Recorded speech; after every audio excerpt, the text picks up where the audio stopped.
దావీదు కుమారుడైన సొలొమోను తన రాజ్యమందు స్థిరపరచబడగా అతని దేవుడైన యెహోవా అతనితో కూడా ఉండి అతనిని బహుగనుడైన రాజునుగా చేసెను.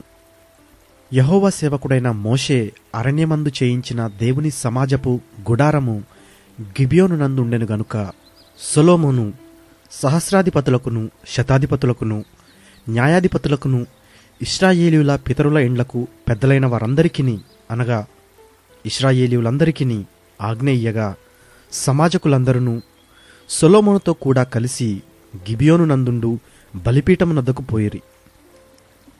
దావీదు దేవుని మందసమును కిర్యత్యారీము నుండి తెప్పించి యెరూషలేమునందు దాని కొరకు గుడారము వేసి తాను సిద్ధపరిచిన స్థలమున నుంచెను. హూరు కుమారుడైన ఊరికి పుట్టిన బెసలేలు చేసిన ఇత్తడి బలిపీఠము అక్కడ యెహోవా నివాస స్థలము ఎదుట ఉండగా సొలొమోనును సమాజపు వారును దాని యొద్ద విచారణ చేసిరి. సమాజపు గుడారము ముందర యెహోవా సన్నిధి నుండి ఇత్తడి బలిపీఠమునొద్దకు సొలొమోను పోయి దానిమీద 1000 దహన బలులను అర్పించెను. ఆ రాత్రియందు దేవుడు సొలొమోనునకు ప్రత్యక్షమై, నేను నీకు ఏమి ఇయ్యగోరుదువో దాని అడుగుమని సెలవీయగా సొలొమోను దేవునితో ఇలాగు మనవి చేశాను: నీవు నా తండ్రి అయిన దావీదు ఎడల బహుగా కృపచూపి అతని స్థానమందు నన్ను రాజుగా నియమించియున్నావు గనుక దేవా యెహోవా, నీవు నా తండ్రి అయిన దావీదునకు చేసిన వాగ్దానమును స్థిరపరచుము. నేలధూళియంత విస్తారమైన జనుల మీద నీవు నన్ను రాజుగా నియమించియున్నావు. ఈ నీ గొప్ప జనమునకు న్యాయము తీర్చ శక్తిగలవాడెవడు? నేను ఈ జనముల మధ్య ఉండి కార్యములను చక్కపెట్టునట్లు తగిన జ్ఞానమును తెలివిని నాకు దయచేయము.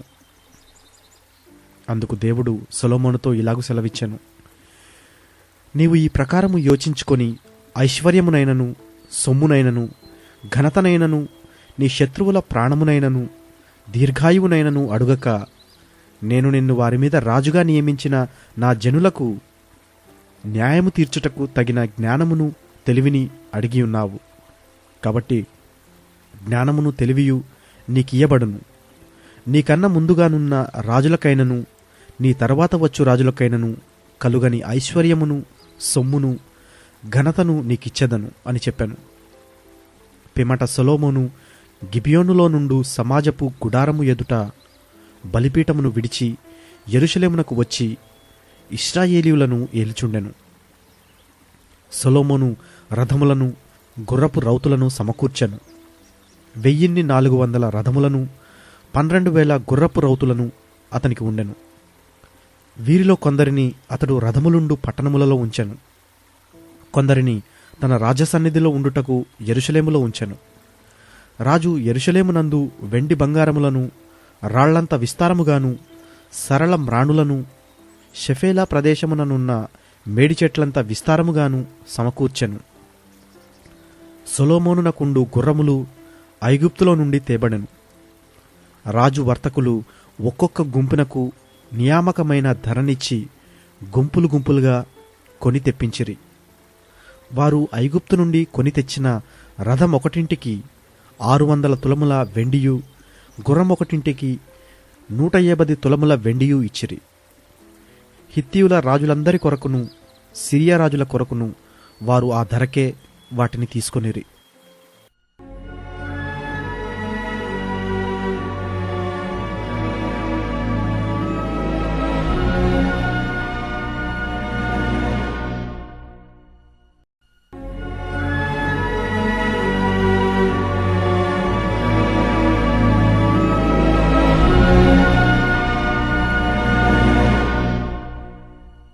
సొలొమోను యెహోవా నామ ఘనత కొరకు ఒక మందిరమును, తన రాజ్య ఘనత కొరకు ఒక నగరును కట్టవలనని తీర్మానము చేసుకొని బరువులు మోయుటకు 70,000 మందిని, కొండల మీద మ్రాణులను కొట్టుటకు 80,000 మందిని ఏర్పరచుకొని వీరి మీద 3,600 మందిని అధిపతులుగా ఉంచెను. సొలొమోను తూరు రాజైన హీరామునొద్దకు దూతల చేత ఈ వర్తమానము పంపెను: నా తండ్రి అయిన దావీదు నివాసమునకై ఒక నగరును కట్టతలచి ఉండగా నీవు అతనికి సరళ మ్రాణులను సిద్ధము చేసి పంపించినట్లు నాకును దయచేసి పంపించుము. నా దేవుడైన యెహోవా సన్నిధిని సుగంధ వర్గములను ధూపము వేయుటకును, సన్నిధి రొట్టెలను నిత్యము ఉంచుటకును, ఉదయ సాయంకాలములయందును విశ్రాంతి దినములయందును అమావాస్యలయందును మా దేవుడైన యెహోవాకు ఏర్పాటైన ఉత్సవములయందును ఇశ్రాయేలీయులు నిత్యమును అర్పింపవలసిన దహన బలులను అర్పించుటకును, ఆయన నామ ఘనత కొరకు మందిరమొకటి ఆయనకు ప్రతిష్ఠితము చెయ్యబడినట్లుగా నేను కట్టించబోవుచున్నాను. నేను కట్టించు మందిరము గొప్పదిగా నుండును. మా దేవుడు సకలమైన దేవతల కంటే మహనీయుడు గనుక ఆకాశములను మహాకాశములను ఆయనను పట్టజాలవు. ఆయనకు మందిరమును కట్టించుటకు చాలినవాడెవడు? ఆయన సన్నిధిని ఆయనకు మందిరమును కట్టించుటకైనను నేనేమాత్రపు వాడను.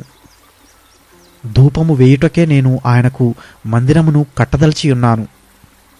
నా తండ్రి అయిన దావీదు నియమించి యూదా దేశములోను యెరూషలేములోను నా యొద్ద ఉంచిన ప్రజ్ఞగల వారికి సహాయకుడై ఉండి బంగారముతోనూ వెండితోనూ ఇత్తడితోనూ ఇనుముతోనూ ఊదా నూలుతోనూ ఎర్రనూలుతోనూ నీలి నూలుతోనూ చెయ్యు పనియును అన్ని విధముల చెక్కడపు పనియును నేర్చిన ప్రజ్ఞగల మనిషినొకని నా యొద్దకు పంపుము.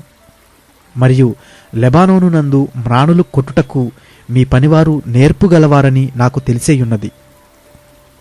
కాగా లెబానోను నుండి సరళ మ్రాణులను, దేవదారు మ్రాణులను, చందనపు మ్రాణులను నాకు పంపుము.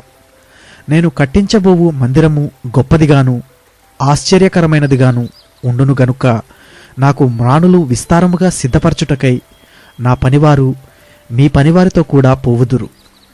మ్రాణుల కొట్టు మీ పనివారికి 400 గరిసెల దించిన గోధుమలను, 800 పుట్ల యవలను, 140 పుట్ల ద్రాక్షారసమును, 140 పుట్ల నూనెను ఇచ్చెదను.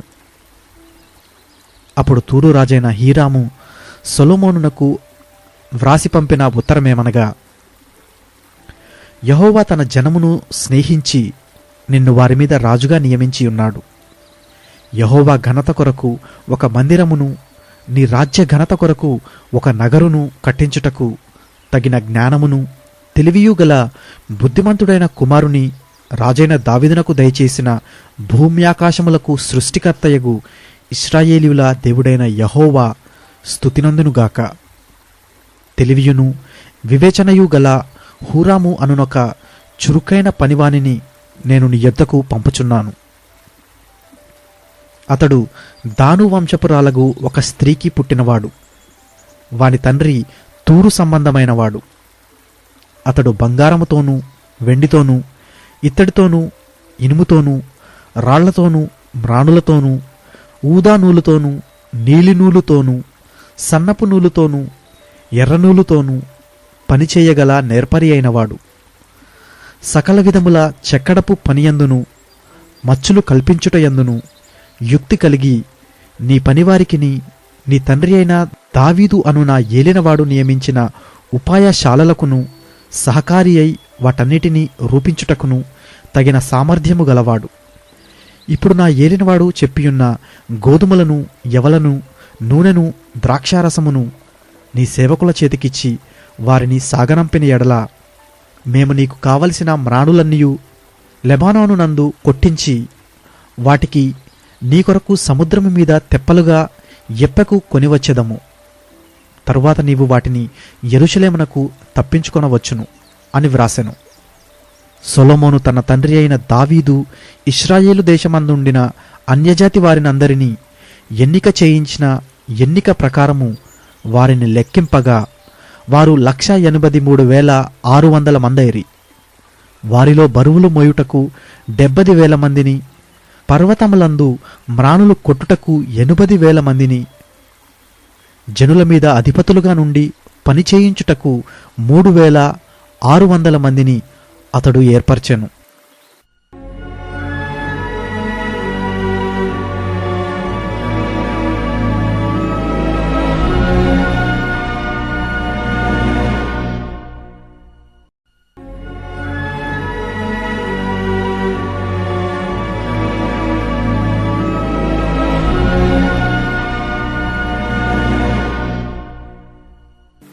తరువాత సొలొమోను యెరూషలేములో తన తండ్రి అయిన దావీదునకు యెహోవా ప్రత్యక్షమైనప్పుడు మొరియా పర్వతమందు దావీదు సిద్ధపరిచిన స్థలమున యెబూసీయుడైన ఒర్నాను కళ్ళమందు దావీదు ఏర్పరిచిన స్థలమున యెహోవాకు ఒక మందిరమును కట్టనారంభించెను.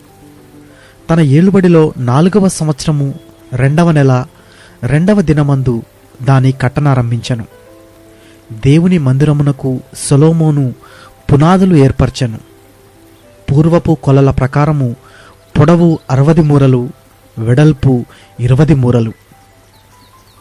మందిరపు ముఖమంటపము మందిరపు పొడుగును బట్టి 20 మూరల వెడల్పు, 120 మూరలు ఎత్తు. దాని లోపలి భాగమును ప్రశస్తమైన బంగారముతో అతడు పొదిగించెను. మందిరపు పెద్ద గదిని దేవదారు పలుకలతో కప్పి వాటిపైన మేలిమి బంగారమును పొదిగించి పై భాగమున ఖర్జూరపు చెట్ల వంటి పనియు గొలుసుల వంటి పనియు చెక్కించి ప్రశస్తమైన రత్నములతో దానిని అలంకరించెను. ఆ బంగారము పర్వయీము నుండి వచ్చినది. మందిరపు దూలములను, స్తంభములను, దాని గోడలను, దాని తలుపులను బంగారముతో పొదిగించి గోడల మీద కెరూబులను చెక్కించెను. మరియు అతడు పరిశుద్ధ స్థలమొకటి కట్టించెను.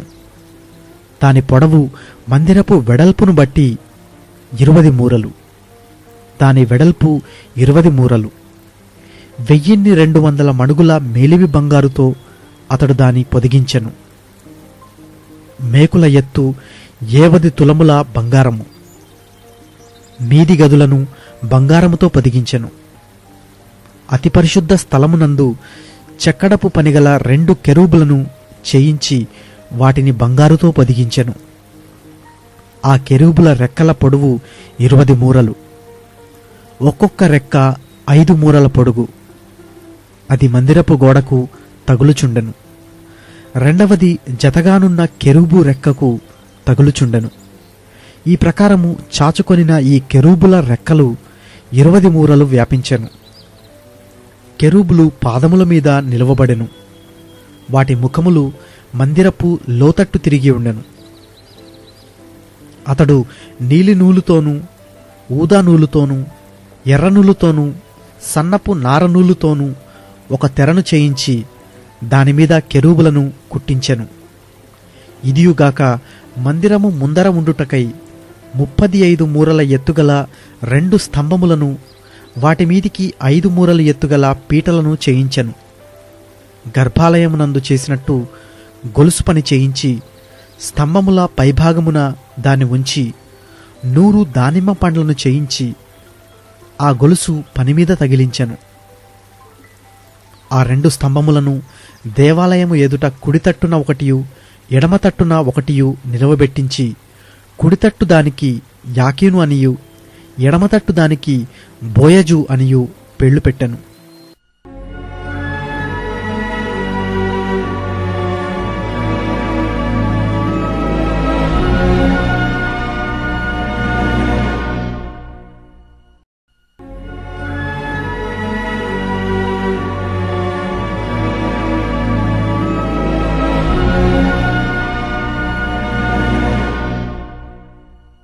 ఇతడు 20 మూరల పొడవును, 20 మూరలు వెడల్పును, 10 మూరలు ఎత్తును గల ఒక ఇత్తడి బలిపీఠమును చేయించెను. పోతపోసిన సముద్రపు తొట్టి ఒకటి చేయించెను. అది ఈ అంచుకు ఆ అంచుకు 10 మూరల ఎడము గలది. దాని ఎత్తు 5 మూరలు. దాని కైవారము 30 మూరలు. దాని క్రింది తట్టున ఎద్దులు రూపింపబడి ఉండెను. అవి ఒక్కొక్క మూరకు 10 ఉండెను. అవి ఆ సముద్రపు తొట్టిని ఆవరించెను. ఎద్దులు 2 వరుసలు తీరియుండెను. అవి తొట్టితో కూడానే పోతపోయబడెను. అది 12 ఎద్దుల మీద నిలువబడెను.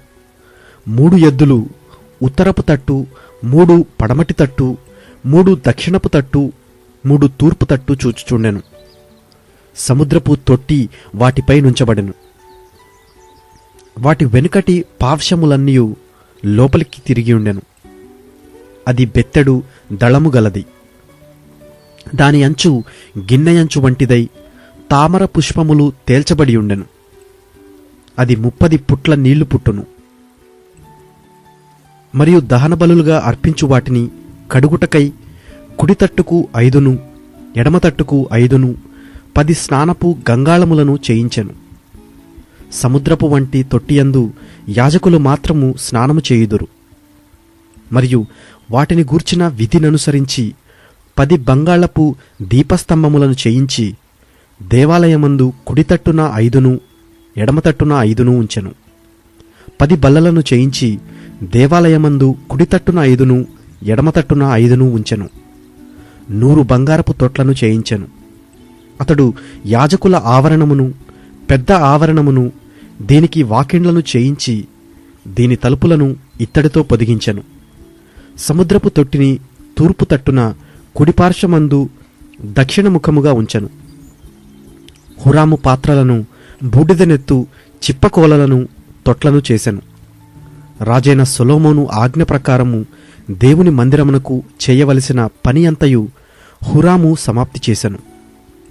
దాని వివరమేమనగా 2 స్తంభములు, వాటి పళ్ళెములు, వాటి పైభాగమునకు చేసిన పీటలు, వీటి పళ్ళెములు, ఆ స్తంభముల శీర్షముల 2 పళ్ళెములను కప్పుటకై 2 అల్లికలు, ఆ స్తంభముల శీర్షముల 2 పళ్ళెములను కప్పునట్టి అల్లిక, అల్లికకు 2 వరుసలుగా చేయబడిన 400 దానిమ్మ పండ్లు,